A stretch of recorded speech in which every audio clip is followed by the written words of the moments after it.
I never thought I'd be the kind of guy to get blindsided like this, but here I am, sitting alone in my living room, trying to process what I just found out. My wife, Lisa, has always been a tough one, sharp-tongued, bitchy when she didn't get her way, and always quick to lie her way out of anything. We've been married for 8 years now. I served as a war hero, the kind who came back with scars both visible and invisible. I thought I knew her, thought she was solid enough, but apparently I was way off. It all started when I got the latest draft pages from my biographer, Tom Evans. Tom's been documenting my life, my battles, my struggles. Honestly, I thought it was a kind of therapy, a way to finally face everything I went through. But I never imagined he'd cross a line like this. The pages I received had a strange, intimate detail that made my blood run cold. It wasn't just about my experiences, it was about Lisa. There was this whole chapter he wrote, an entire detailed account of her, her body, her secrets, that I knew I never shared with anyone. It was like reading an unauthorized expose, and I swear I could feel my stomach turning upside down. The worst part, the way he described her was so vivid, so real that I could tell he had been close, too close. It wasn't just a professional recounting. It read like a confession. The pages included details about their secret meetings, the sex they had, the lies, the deception. I'd always had my suspicions, sure, but I kept convincing myself I was imagining things. Maybe she was just upset about something, or maybe I was reading too much into her attitude lately. But now, it was all there, plain as day. I remember sitting there, staring at those pages, feeling a mix of anger, disbelief, and this deep, aching betrayal that I couldn't shake. She had been cheating on me with my biographer, someone I trusted to tell my story, to understand what I went through, and instead he used it against me. I didn't even know what to do next. My mind was racing. How long has this been going on? Did she ever really love me? Or was I just some war hero she married on a whim? The more I thought about it, the more I felt like I was drowning in a sea of lies. I needed to confront her, but I didn't want to do it irrationally. I figured I'd wait for her to get home, then lay everything out. But honestly, I knew I wouldn't have the strength to keep my cool. The betrayal cut so deep, I already felt like I was falling apart inside. I wondered how she would even explain this away. Lisa is such a master at lying. She's the queen of spinning stories, making herself the victim. I could already hear her denials, the blatant lies she'd tell to dodge responsibility. But I wasn't ready for that yet. I just needed to see her face, look into her eyes, and figure out if she was going to keep lying or finally admit the truth. While I waited, I kept staring at those pages, thinking about every moment we'd shared, every fight, every laugh. How could she do this to me? How could she betray someone who fought for his country, who suffered for his family? I thought of my scars, both physical and emotional, and wondered if she even cared. I felt this strain. Numbness settle over me, like I was already preparing myself for the aftermath. I knew this was just the beginning. The real pain would come when I finally confronted her. But for now, I just sat there, staring at the chaos she had brought into my life without even realizing it. I remember it was late afternoon when she finally came home. Lisa always had a knack for timing her entrances, acting like she was innocent, like she hadn't been screwing around behind my back. She strutted in the door, wearing that same bitchy smirk that always made my skin crawl a little. "Hey, babe," she said, dropping her purse on the table and flicking her hair over her shoulder. "What's up?" I looked at her, trying to keep my face from giving away what I knew. I felt this boiling rage inside, but I forced myself to stay calm, at least for the moment. I knew I couldn't just unload on her without some kind of plan. Still, I couldn't stop my hands from trembling a little as I reached for the pages I'd hidden in my pocket. I pulled them out slowly, like I was about to show her something, and I laid them on the table between us. "I found these," I said flatly, voice cold. "Have you ever seen these before?" Her eyes flicked down to the pages, and for a moment she just stared, her mouth opening and closing like she was trying to form words but couldn't. Then she let out this bitter laugh, like I'd just told a joke. "Oh, come on, Jack. That's just some stupid biography stuff. Tom's probably just exaggerating. You know how he likes to make things more dramatic." I shook my head slowly. "No, Lisa. These pages describe things only someone close to you would know. Details about your meetings, your sex, our life that I never shared with anyone. And I know for a fact that Tom didn't write this part. You lied to me, didn't you? Her face twisted into this angry mask. You're overreacting. Maybe Tom's just projecting his fantasies onto my life because he's jealous or something. You know how he's always been obsessed with your story, your heroic journey, whatever he calls it. This isn't proof of anything. It's just some bullshit he made up. I looked at her, feeling my stomach turn again. I wanted to believe her, I really did. But the words, the tone, the way she clutched at that excuse, it all sounded so hollow. I knew she was lying. Deep down, I'd suspected for weeks that something was off, that her attitude had been different, colder, more distant. Now I had proof. Concrete proof that she'd been sleeping with the guy writing my story, using my past to indulge her own selfish needs. That realization made me feel sick. I wanted to punch something, scream until my lungs gave out. Instead, I just sat there, stunned, trying to process what I was seeing and hearing. Why, Lisa? I finally managed to ask, voice trembling. Why did you do it after everything we've been through? She rolled her eyes and scoffed. Oh, please, Jack, you're so dramatic. I was bored, honestly. You're never around. You're always out doing your war hero thing or whatever. And Tom, well, he's charming. He listens. He made me feel alive again. Her voice dripped with sarcasm. So yeah, I cheated. Big deal. You're so self-absorbed, you think the world revolves around your stupid hero stories. That was the moment I realized this wasn't going to be a simple, clean breakup. No, she was digging her heels in. Deny, deny, deny until she could spin it into some twisted version of our relationship. I felt my fists clench, rage bubbling up like a volcano ready to erupt. She lied so easily, so casually, as if betrayal was just another game to her. I looked at her, trying to find some shred of remorse, some flicker of guilt or regret. But there was nothing. Just that bitchy smirk, like she was mocking me from behind her false innocence. I didn't want to break down in front of her, not yet. But I knew I was already losing parts of myself over this. How could I trust her again? How could I look at her the same way? I wanted to scream at her, to tell her she was a cheating, lying bitch, but instead I just looked into her eyes and saw the cold, calculating woman I'd married. That's when I realized I couldn't just walk away. I had to do something about this. I had to make her hurt just like she'd hurt me. I didn't know how yet, but I knew this was only the start of something much darker. After I laid the pages out on the table, Lisa's face twisted into this mixture of anger and defiance. She looked like she wanted to storm out or throw something, but she kept her composure, just barely. You're crazy, Jack, she snapped. You think I'm going to sit here and listen to your bullshit? This is just some fantasy of yours, some kind of delusion. I swear you're absolutely paranoid. I couldn't believe the nerve of her. She was trying to gaslight me, just like she always did when she got caught in a lie. The way she dismissed what was right in front of her like it was nothing made my blood boil. I had spent years defending her, trying to see the best in her, but this was the final straw. The fact that she'd been lying to me all along, cheating on me with my own biographer, was beyond anything I had ever expected. I looked her straight in the eyes and took a deep breath, trying to steady myself. Lisa, I've never felt so betrayed in my life. We were supposed to be partners, building a life together. And now I find out you've been screwing around with Tom, my biographer, the guy who was supposed to tell my story. Do you even realize how sick that is? You used my past, my trauma, to get your own cheap thrill. That's low, even for you. Her eyes flicked away for a moment, then she crossed her arms, trying to look dismissive. Look, Jack, I don't know what you're imagining, but I can't believe you're this paranoid. Maybe you're just jealous because I got tired of your hero crap. Maybe Tom was the only one who ever really listened to me. And honestly, I don't care what you've uncovered. If you're so obsessed with your damn past, then maybe you don't deserve me. That statement hit me hard. It was like she was trying to make this about me, when I knew damn well she was the one cheating. I'd fought in war zones, seen things no one should see, and now I was sitting here feeling like some fool, believing I had a partner who cared about me.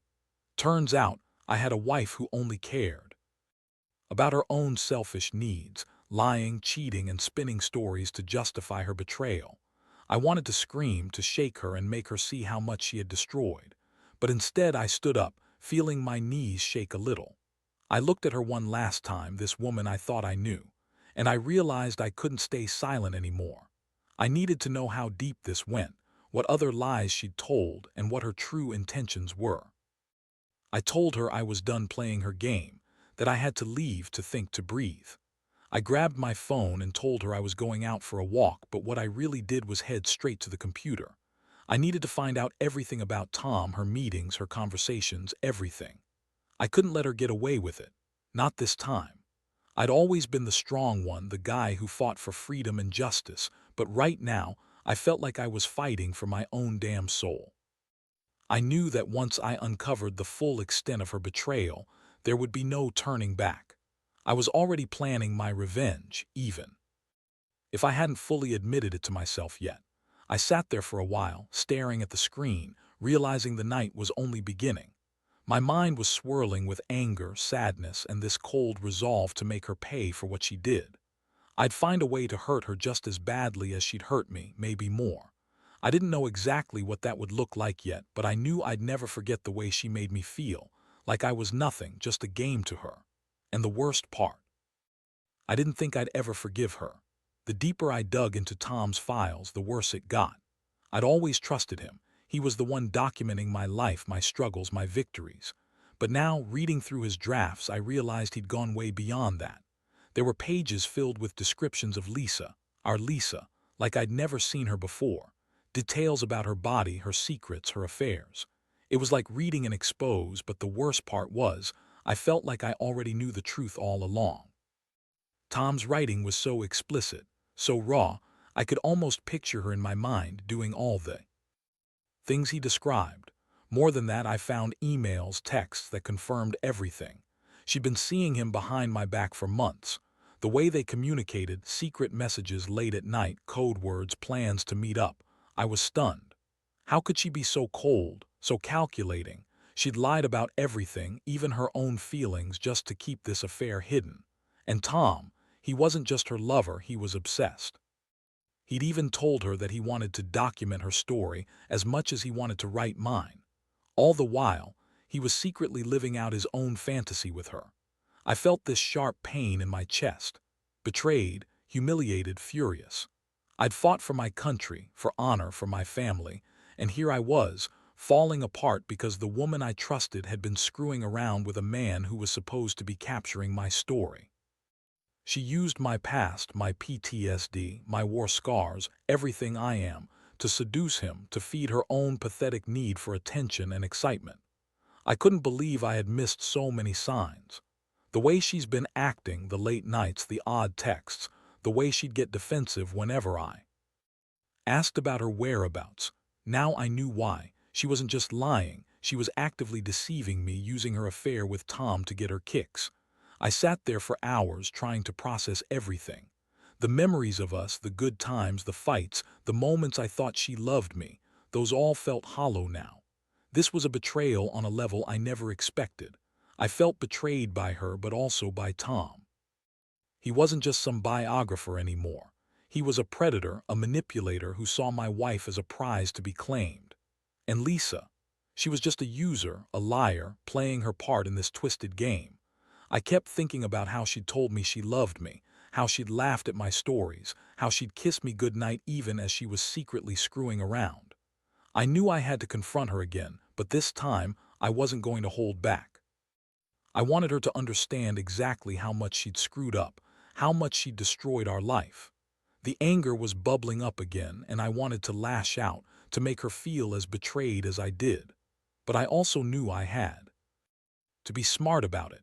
I'd gather everything I needed, proof, recordings, texts, and then I'd let her know I was done playing her game. I wasn't going to be a fool anymore. I'd been deceived for too long, and now I needed to decide what my next move was. I couldn't stay in that house with her. Not anymore. Every corner, every piece of furniture reminded me of her lies. My mind kept racing, imagining the worst. What had I ever done to deserve this? To be betrayed by someone I loved so much. The woman who once made me feel like I was invincible had turned into the ultimate traitor. And the worst part, I was starting to see that revenge wasn't just about hurting her. It was about reclaiming my dignity, my self-respect. I had fought wars to protect others, but now I was fighting the battle to save what little was left of myself. As the night wore on, I realized I was not going to let her get away with this.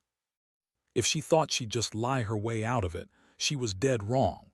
I had enough evidence now to make her regret everything she'd done. I'd make her understand that I was no fool, that I knew her secrets, her lies, her betrayal, and I'd make sure she paid somehow. I didn't know what that looked like yet, but I was determined to see this through. She had taken everything from me, my trust, my peace, my sense of security, and I was going to make her see what happens when you play with someone's life like it's a game. The following days were a blur of planning and cold calculation. I couldn't sleep, couldn't eat, and honestly, I didn't want to do either. All I could think about was Lisa's betrayal, how she'd used my trust, how she'd manipulated my feelings, and how deeply she'd hurt me. The evidence I uncovered was enough to crush her, but I wanted her to understand that I wasn't just some naive husband who'd been played. I needed her to feel the weight of what she'd done, to see her face when she realized I knew everything. I started compiling everything: screenshots of her secret messages, copies of emails, the draft pages from Tom's files, even recordings I secretly made when I confronted her the first time. I needed to cover all bases. Her lies had been so slick, so convincing, but now I had her cornered. She thought she was untouchable, that her little affair was just a fling that I'd never find out about. But I'd turned the tables. I was going to make her regret every word, every lie, every betrayal. One evening, I finally confronted her again. I told her I knew everything: the affair, her lies, how she'd been screwing Tom behind my back. Her eyes widened in shock, but then she started with her usual bullshit. "Jack, you're crazy. You've lost it. This is all just your paranoia. Tom's a good guy. He would never do that. You're just jealous because I don't want to live in your damn war stories anymore. You're so obsessed with your past that you don't see what's happening right in front of you." I looked her dead in the eyes and laid out all the evidence. "No, Lisa. I see everything now. I see that you've been lying to me, cheating on me with my biographer, using my trauma to get your kicks. I've seen the emails, the texts, the draft pages. I've heard the recordings of you lying about where you've been. You're a liar, a cheater, and I don't want to be with someone who's so damn selfish and manipulative anymore. I've had enough of your excuses. I'm done." She tried to deny it, of course. She spun stories, tried to make herself the victim as usual. "You don't understand, Jack. I was lonely, I was bored, and Tom made me feel alive again. It's not what you think. It was just sex, just some stupid mistakes. You're so bloody paranoid." That's when I snapped. I told her she was a bitch, that she destroyed everything we built, and that I'd be exposing her to everyone. I wanted her to see what she'd lost: her marriage, her respect, maybe even her freedom. I knew I had to act fast before she threw her usual tantrums or tried to spin this into my fault. I warned her that I was going to make sure everyone knew the truth, that I'd tell her boss, her friends, anyone who needed to hear what kind of person she was. That night, I set everything in motion. I sent the evidence to her boss and some of her closest friends. I made sure she'd see it, that she'd feel the shame and humiliation that I'd been feeling for days. I wanted her to understand that I wasn't going to be played anymore, that I was done with her lies, her manipulations, her betrayal. This wasn't just about revenge. It was about reclaiming my dignity, my life, and my peace of mind. I knew that once she faced the fallout, she'd be a different person, if she even had a shred of conscience left. As I sat there watching her reactions unfold, I felt a strange mixture of satisfaction and emptiness. I had finally taken control of the situation, but the damage was already done. I'd lost my wife in a way I never thought possible. And deep down, I knew this was only the beginning. She'd fight back, spin more lies, try to save herself. But I didn't care anymore. I'd made her see that I wasn't a fool. I'd fought for my honor, and now I was fighting for my future. Whatever was left of it, I would rebuild, and I'd do it without her. In the days that followed, everything changed so fast I could barely keep up. Lisa's reputation was shredded. Her phone kept ringing with angry messages, and her boss called her into a meeting where she was given the ultimatum: either she came clean or she'd face serious consequences. The truth had already done most of the damage. I watched her unravel, her bitchy veneer crumbling as she tried to deny everything and spin her usual lies. But this time, no one was buying it. Her carefully crafted facade was cracking, and I felt a strange sense of relief mixed with a bitter sense of loss. I moved out of the house that night. It was hard, more than I expected. I'd poured everything into that marriage, my love, my trust, my life, and now I was walking away from it. But staying would have meant staying with a woman who had no respect for me, who used my pain and my past as a tool for her own selfish pleasure. I refused to be that guy anymore. I realized how much my war experience had hardened me, but also how much it had scarred me. Trust was broken beyond repair, and revenge was the only way I knew how to start healing. I spent the next few weeks rebuilding myself. I threw myself into work, into the memories of the battles I fought, real ones, not the ones she tried to make me relive with her lies. I started therapy, digging into the emotions I'd buried deep. The betrayal was a wound that refused to heal, but I was determined to close that chapter. I'd learned an important lesson. Sometimes the only way to deal with a bitch like Lisa was to confront her head-on and take away her power. That's what I'd done, and honestly, it felt like a weight had been lifted. Looking back, I can see how stupid I was to ever believe I had a normal life with her. I thought I was building something real, something worth fighting for. But she was just using me, using my past, my trauma, to fill her own emptiness. She didn't love me. She never did. She just liked the idea of having a war hero for a husband, someone she could manipulate and control. That realization was both freeing and heartbreaking. I mourned what I lost, the trust, the future I'd envisioned, but I also knew I was better off without her. Now I focus on myself, on my future. I don't regret fighting in war or risking my life for my country. I regret trusting someone who was so fundamentally selfish she could destroy everything we built in just a few months. But I also know I'll come out of this stronger. I learned that some betrayals cut so deep they reshape you forever, but you get to choose whether to let them define you or make you stronger. I chose the latter. To anyone dealing with a betrayal like mine, I'd say this: don't be afraid to face the truth. Confront it, no matter how ugly it is. Don't let anyone make you feel guilty for seeing things clearly. And most importantly, don't let betrayal destroy your sense of self. It hurts, it stings like hell, but in the end, it's your strength that will get you through. I may be a war hero, but the real battle was learning how to forgive myself, and I think I finally am.